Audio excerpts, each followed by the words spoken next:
This is Laura with Stuff I Find Interesting, episode 24. I've been told I need to speak up, so I'm going to speak up. Hopefully, I don't blast anyone out. Trying to project my voice so that it's clear and not like, rah, rah, rah, rah, rah, rah. So today, we are going to talk about China. I fell down another rabbit hole. I sure did. For those of you coming back, thank you for coming back. And for those of you joining me for the first time, I talk about whatever comes to mind. I talk about. Some people, I've gotten some messages. People are like, how can you do this? Where did you come from? Blah, blah, blah. Like I have some sinister agenda or something. And the reality is that way before COVID, I thought about doing something like this. And then COVID happened and everybody started doing this. And I was like, oh man, I can't do it now. I gotta no, I can't do it. But still, I collected my research and I collected my links. And I, every day, looking stuff up, geography, archaeology, all of it. Also because it's fun, it's not necessarily, it was always goal-oriented specifically. And as a result, I have a lot of interesting stuff, which I put together for you. This is China. Look how big China is. It's freaking huge. We're going to be talking about this part, if you can imagine this part. Like 25% of the country. So that's like from... oh my God. Ah! Oh Lord. Okay, I had a moment there. Okay, it's really far. Moving on. We're going to look at some pictures real quick. This is the Gobi Desert of China, which we're actually not talking about today, but I thought it was a very beautiful picture, and since we're talking about deserts, I figured I would include it. And that's just quite lovely. Now, we're going to go into the Taklamakan Desert by view of the Tarim Basin. And you might say, gosh, Laura, where have I heard that before? And it's because that's where Turpin is. So we've been here before. We've been to Turpin. We've been to the Tarim Basin. And now we're going to go down, and then we're going to go west. So this talks about Taklamakan Desert and lowland deciduous forests. And it talks about the forests and the wildlife and really fascinating stuff. So along the Silk Road, hidden mysteries of the Taklamakan Desert, which is what we are talking about today. And we have, while China is home to many... God, I'm just a mess again. I don't know, guys. I don't care. I'm going to launch it anyway. Who cares? I'm like 50. Who cares? Okay, while China is home to many famous and beautiful landscapes, there are some sites that may not be as famous but are nevertheless endlessly fascinating. The Taklamakan Desert is China's largest and the world's second largest non-polar sand-shifting desert, the first being obviously the Sahara Desert. It is located in the middle of the Tarim Basin in the Xinjiang Autonomous Region of China. Historically, the desert has been of immense importance as a prominent landmark on the ancient Silk Road. In the local Uyghur vernacular, the name means the point of no return. You go in, but you won't come out. The area, which is the same size as the country of Germany, is known for its inhospitable climate with shifting dunes that can reach up to 300 meters in height. Nicknamed the Sea of Death, it borders the equally hostile Gobi Desert, several mountain ranges, and countries like Pakistan, India, and those of the Stans. So this should look a little bit familiar. Kashi, Kashgar, I think Turpin's up here somewhere. We're going to be talking mostly about this area down here today. The Chinese, and when I say anything negative about a country, it's about the rulers. It's not about the people. Even though I'm sure there are some people in some countries that want to murder me just because I'm an American or because I'm a woman or whatever. I get that. But I harbor no malice against the everyday person just trying to freaking get by, So I got totally freaking discombobulated on what I was going to talk about. Oh yeah. So China's saying, "Oh, there's nothing there. There's nothing there. There's nothing there. There's nothing there. There's nothing there." And trying to find information about this place is like crazy. And I'll show you why. So this kind of shows you, let me get my big head out of the way. Sorry, guys. This just shows you what it kind of, what it looks like. So you have the mountains that come down. You remember the Flaming Mountain and the Thousand Buddha Cave. Remember those? So you come down, and then there's this big basin, which was probably an ocean at some point. I don't actually know. I do have a link about the geology of it, but I didn't really go too deep with it. So, oh, there's nothing there, huh? Okay, well, we have some oases. This is a beautiful one, known as the Hotan Oasis. That looks like a very beautiful spot. And we've found ancient carpet making stuff. So that implies just like buried in the sand, just like kind of laying there. So if people are making carpets and you're finding tools, like hundreds of tools, it means there's some stuff going on there. It means people are living there. People are making stuff. People are creating stuff. It means there's more to find. It means there's stuff going on. And people always knew that it was an important stop, but it was always kind of like why Taklamakan? There's like nothing there. That's the Western thought. Obviously, people that live there know all about it, but in the Western thought is there's nothing there, and we're starting to change that. Unfortunately, the doors of the area are a little bit closed. This is a stupa, and we looked at some stupas 2 episodes ago, so you can imagine how long it would take to get that thing like ruined like that. A very, very long time, I would say. This is a house, or a house temple. No, a room with a fireplace. So this is somebody's room. But you see how far below the ground is? That's why it's so hard to find these places in the desert, and why LiDAR is such a wonderful new invention, because now we can just fly over and go ping, ping, ping, ping, ping, ping. But the Taklamakan is huge, and it's not like there's really gas stations, though. It's not like there's the ability to fly through this area and go ping, ping, ping, ping, ping, ping, like the middle of Australia. You have to come from one side or the other side. It's not easy to get to, is my point. These are some Buddhist ruins. So this area is heavily influenced by Buddhism. And by this area, I mean the southern part of the Taklamakan Desert. This is in Xinjiang. This is the east area. Here's the Taklamakan Desert with snow. So it gets very hot during the day, and it gets very cold at night. There's not a lot of vegetation. I did not look up the population. I'm going to do that. What is the population of Taklamakan Desert?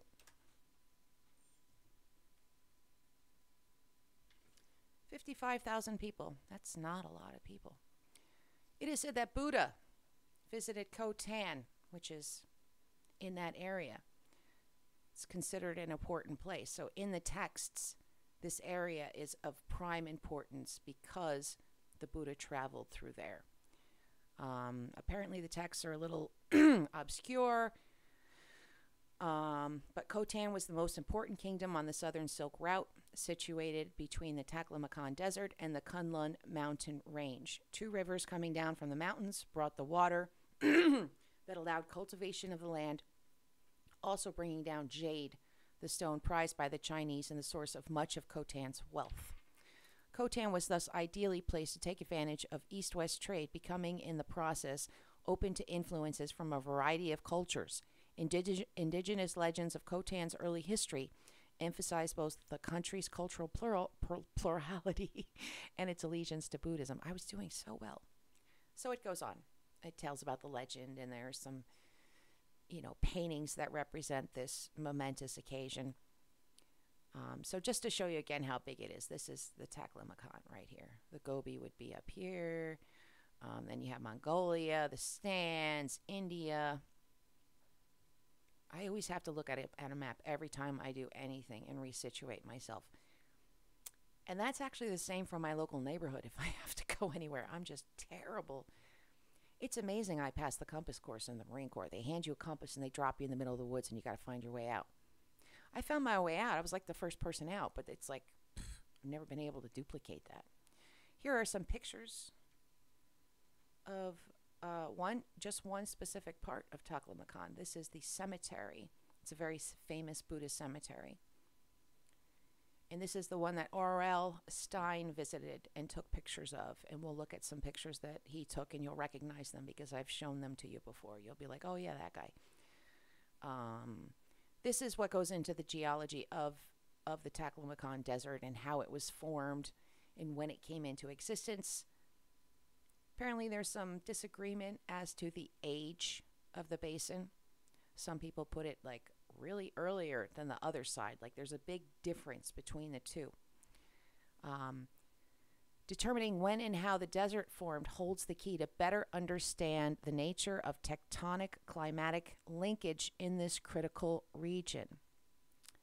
The Taklamakan Desert is a desert sink and provides, I think it's like 15% of the world's dust, which goes into the sky and creates clouds, and it's a part of the weather pattern. It's fascinating stuff. Fascinating.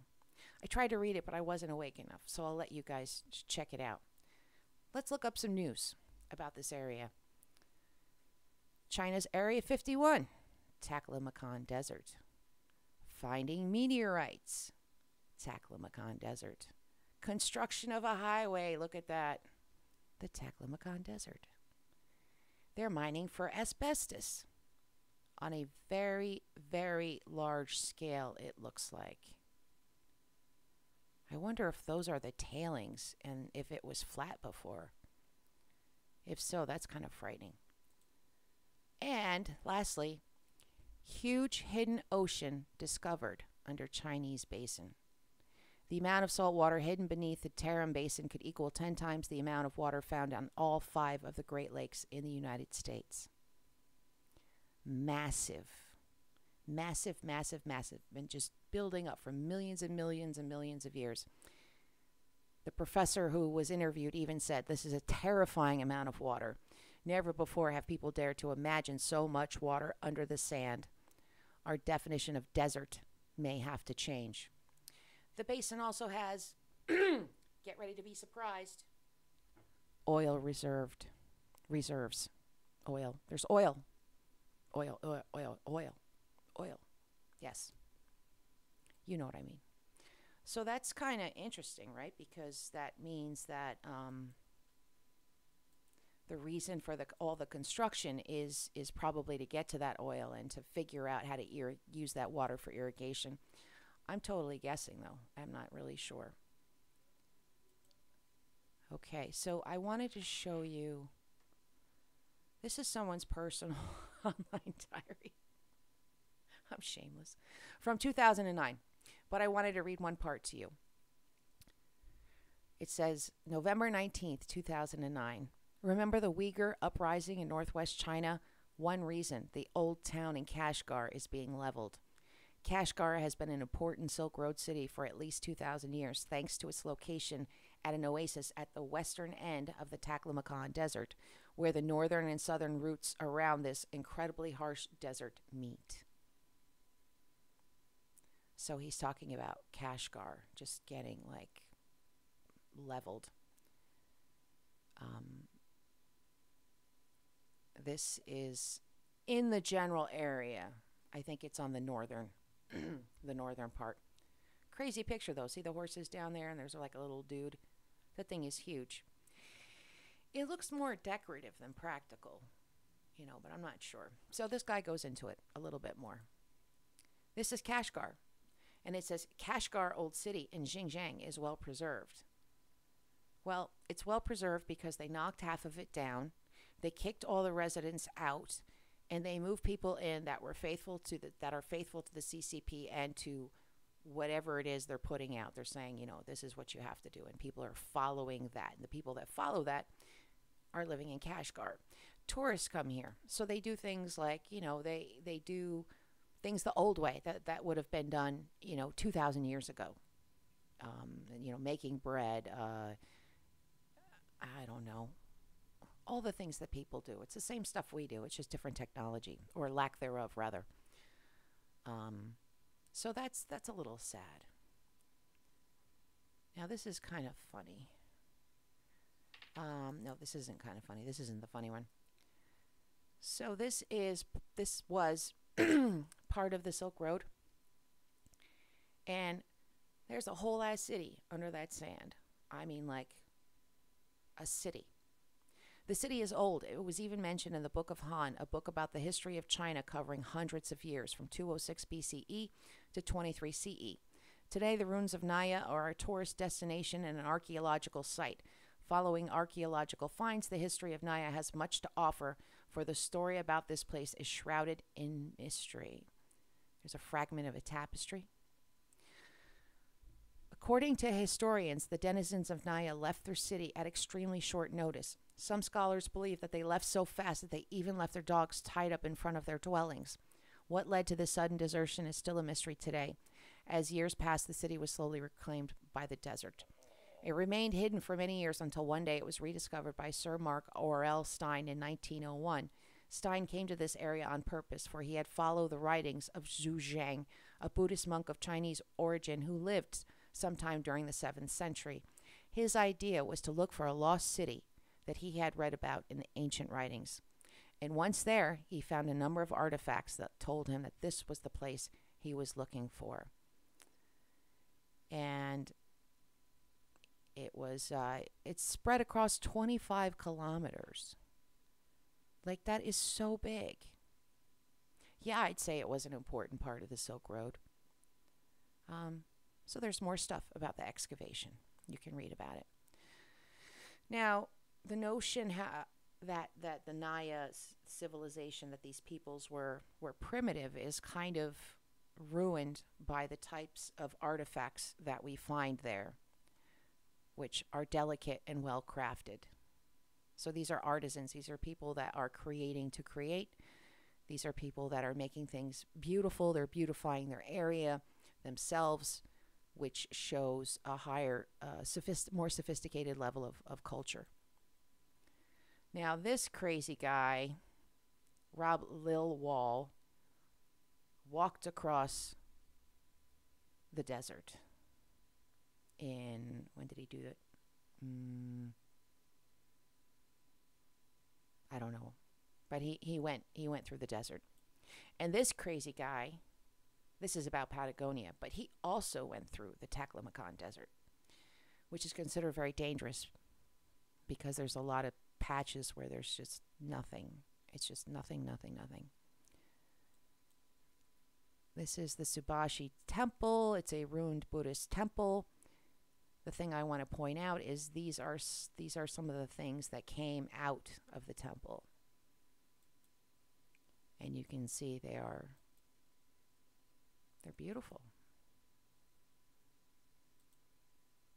Okay, moving on. Now we're going to talk about the mummies. We're almost at the end. The mysterious origins of an ancient tribe whose bodies were found perfectly preserved in a desert in China have finally been identified. So these were Caucasian red-haired mummies in the Chinese desert of Taklamakan. So the DNA was, whatever they do, the DNA, and these people were descended from ancient Eurasians, but they had been there for a very long time. The thought was that they had come in from somewhere else and settled there, but in doing the DNA stuff, because there's a lot of bodies that are buried here apparently, they discovered that they had been there, that there was history upon generation had lived in that location, lived and thrived even.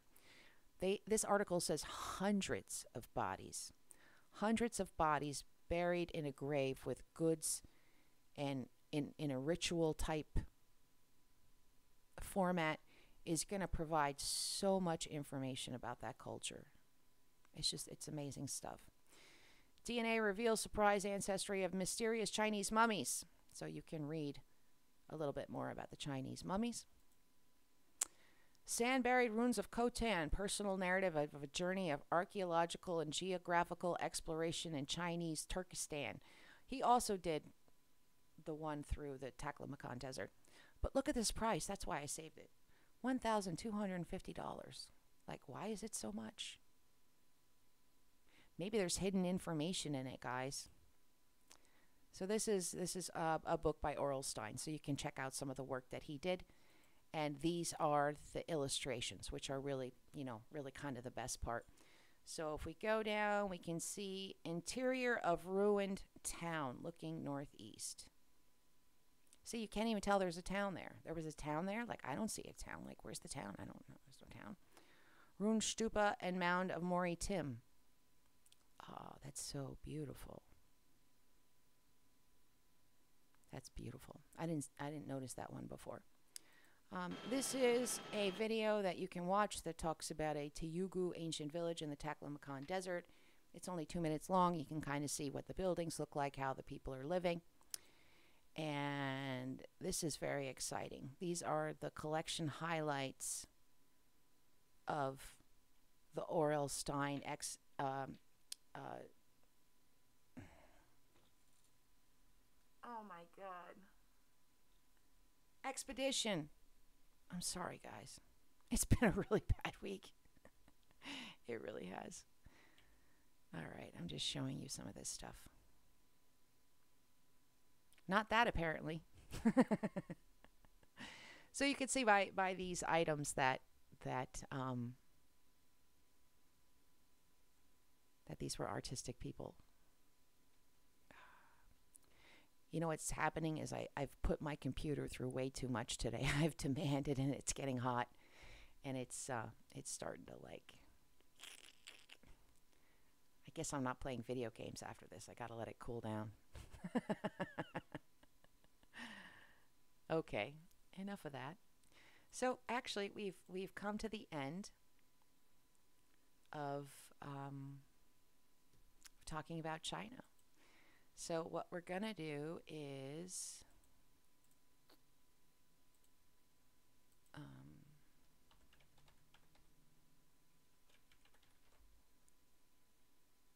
dang it. I'm not gonna be able to find it, I guess. Uno momento, por favor. I don't know what I did with it. Okay, well, we're going to work with what we got. I'm going to put on the music, and I'm going to show you a map that you can use. And you could put in your address and imagine that you're dumping a huge bucket of water out, right? Where does that water go when you dump it out? If it was enough to flow straight to its, final destination without, stopping. Where would it go? Where would it end up? And surely some of that water would actually end up there.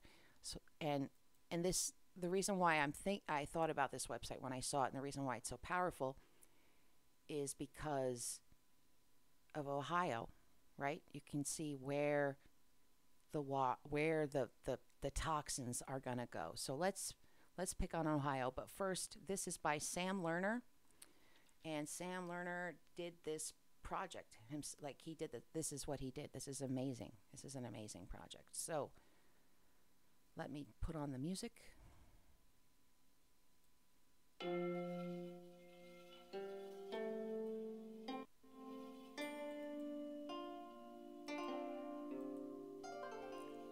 Oh, where'd it go? Oh, there it is.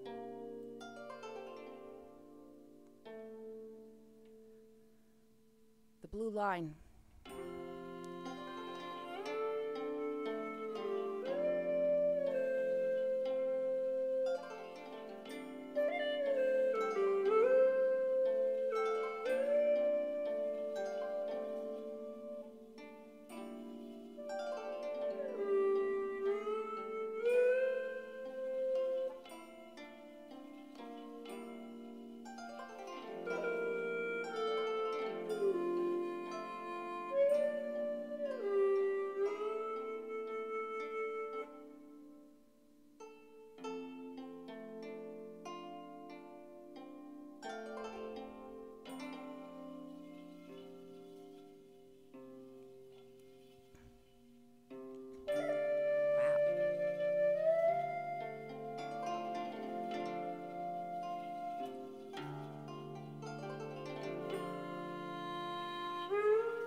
What happens to one part of us happens to us all.